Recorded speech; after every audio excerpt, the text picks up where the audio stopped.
You ever notice how the things that we love the most are often the things that end up controlling us? Things like alcohol, women, drugs, video games. They all start out as things that we choose, and then eventually they begin to choose us. There are really only two ways that you can live with desire. You can live where you are controlling your desire, or you can live where you are not controlling your desire. If you live without controlling your desire, it often leads to you being jealous when other people have what you want. You're very fearful of losing that desire, and your emotions start to run the show, creating greed, anger, and discontentment. If all you do is chase after women, it'll be extremely hard to find love. You'll crave it constantly, but never feel fulfilled. This is because you're not fueling that desire in a beneficial way. You're simply chasing it and feeding the addiction. But when you're able to take a step back, when you learn restraint, you're able to build yourself into the kind of person that attracts what they want. In this example, that is when love finds you. Another example, and a very common desire, is playing video games. If you do this for 6 hours a day, that's not just chasing your desire, but escaping your reality. I would consider that a very unhealthy way of pursuing that desire. But if you learn to control it, build skills, maybe even make content or build a career from it, that is when you start to take control and begin to use that desire to benefit your life. If you're able to take control of it in this way, then you're no longer a pawn in the game, but the controller itself. The last example I'll provide is alcohol.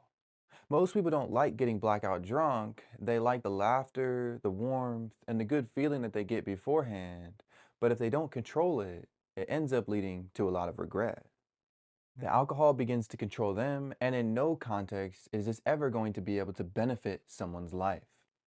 If they were the ones in control, they'd be able to remember the night, drink responsibly, and wake up much more proud of what they did. It's not always about quitting the desire or saying no, it's just about saying that's enough. I'm probably not telling you anything new as far as the negative side effects of some of your desires. That being said, why do we keep going back to these desires despite knowing how terrible they are for our overall well being? I believe it's because every time we go back, we get a small taste of what we truly desire, and that small taste keeps us hooked. We confuse the taste of pleasure with the truth of fulfillment. We think to ourselves, this is it. This is that amazing thing I've been looking for. But it's not. It's just a cheap version of something real. If you really want to experience your desires to the fullest, you're going to have to learn to live without them first. I'm not saying you need to go cold turkey on all of your habits. I'm saying that the things that you do desire, you need to understand what life is like with them and without them. Only when you are able to walk away from something do you finally prove that you can own it. Study your desires. Understand what they're doing to your mind and your body. When you see their risks and rewards clearly, that is when you gain control. You no longer start being a wild card in your own life, but you begin to play your hand properly. I want to give you a 5-step process to actually taking control of your desires. If you'd like to follow along, grab a piece of paper and something to write with.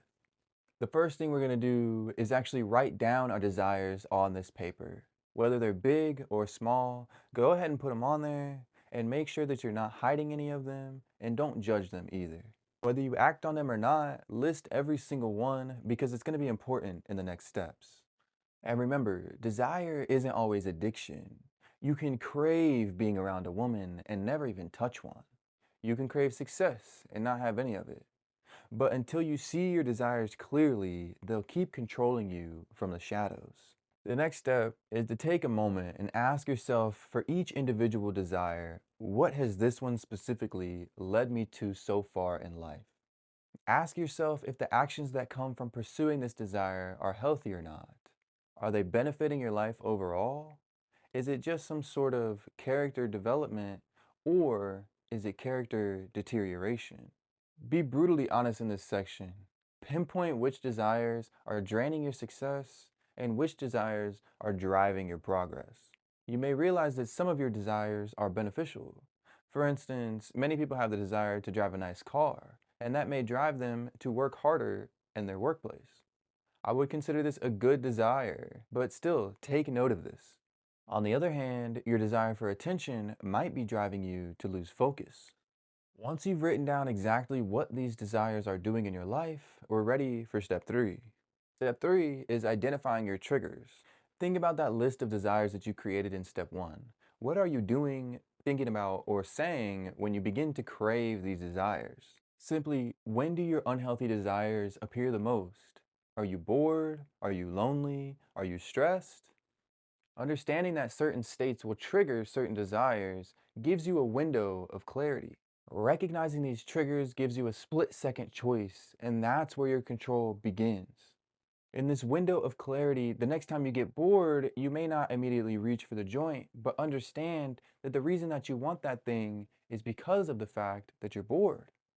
And the notes that we took in step two are going to be there as a reminder that that's not what you really want at that time.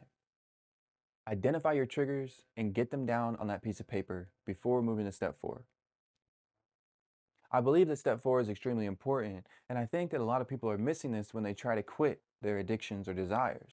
Most people may fail because they're trying to delete their desires and addictions as a whole instead of redirecting them. So now that we know what's actually triggering our desires, we can begin to move towards them in a more beneficial and progressive fashion.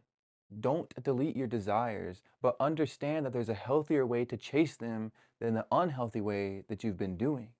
For instance, in the first example I gave of chasing after women, oftentimes you may find yourself wanting to go out and chase after them more. If you took a note of the fact that you only feel that way when you're lonely or bored, now we can take the split-second decision and make it towards something that benefits the progress of finding a woman who actually loves us. You can replace those habits of chasing after women at the club or the bars with staying in and working out. So instead of going out to the club and chasing after women, we're now building upon ourselves to create something that women want to chase after.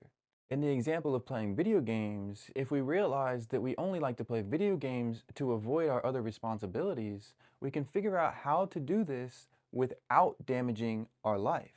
You can replace the habit of playing 6 hours of video games a day with simply making 1 hour of video gaming content. Keep in mind, there are some desires that we may have to remove completely. If we go down the paths of hard drugs, self-harm, or hatred towards others, those are things that you might need to get out of your life as a whole. But still remember not to leave a gap. Replace that negative desire with a beneficial one and pursue it in a healthy way. Step 5 is simply acknowledging and rewarding your restraint. Every time you resist your overindulgence and use it to build upon yourself, acknowledge the benefits that you're getting from it. Look at yourself in the mirror and say, I'm in control now. I know it's corny, but it helps. That moment of pride will begin to rewire your brain and you start to build trust in yourself, one good decision at a time. I encourage you to hold on to this piece of paper that you've created today. And maybe a year from now, you'll be able to compare your past desires with the ones that you have now and realize how much you've grown from the person that you used to be. In these moments of reflection, whether it's 1 week, 1 month, or a year in, you'll start to notice something powerful. The things that once controlled you will start to respect you. Eventually, you won't just have to control your desires, but you'll own them. You see, desire isn't evil, it's energy. And the moment you master this energy is when you stop chasing life and start creating one that you truly want to live.